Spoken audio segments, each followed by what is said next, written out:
Grabe, napakalakas yung apoy. Tol, tama na, hindi kaya masunog yan? Minadali po namin yung pagluluto. Kumukulog at kumikidlat na po kasi.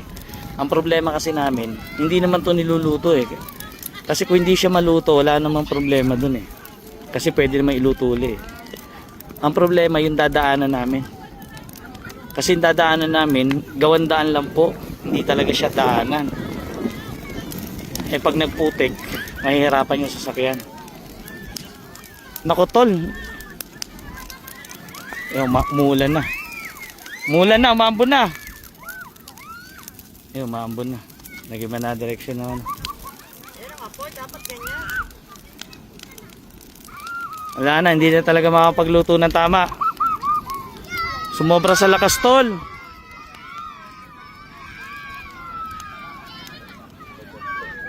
Sumobra sa lakas. Nataranta tayo sa kulog at kidlat eh. Kasi ang problema nga kasi namin pag uwi, kasi sumobra naman sila sa apoy. Hindi, nagbabaga na yung drum niyan.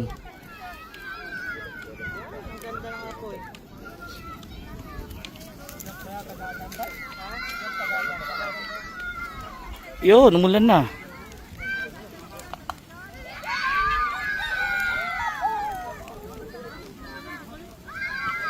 Grabe. Umulan pa. Namambon na ako, napansin mo.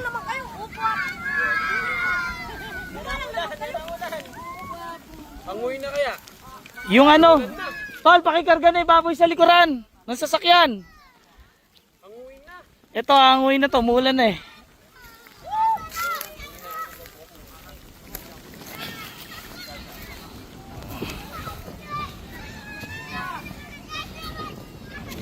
Tol!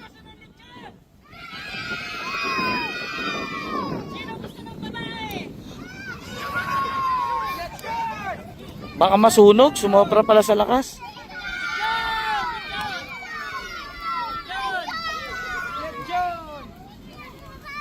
Anong kay Pantisan?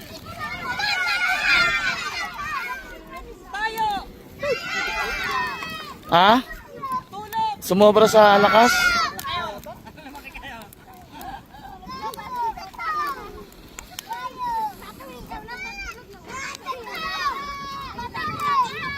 Tol, ano na natin? Tol, kahit hindi maluto, anguhin na. Tol, buhusan ng tubig. Tol, kahit hindi maluto, umulan naman na eh. Oo, anguhin na. Baka lalong di mapakinabangan eh. Umulan na eh. Kailangan namin umuwi na. Eh, malakas na ulan. Bago lumakas pa yung ulan, uwi na kami. Kung hindi siya maluto, okay lang.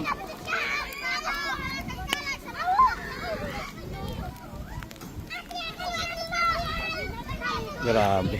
Hindi talaga tayo makapagluto na maayos ah. Uulan, sayang. Perfect na sana kung ano. Hindi uulan. Kaya nga eh.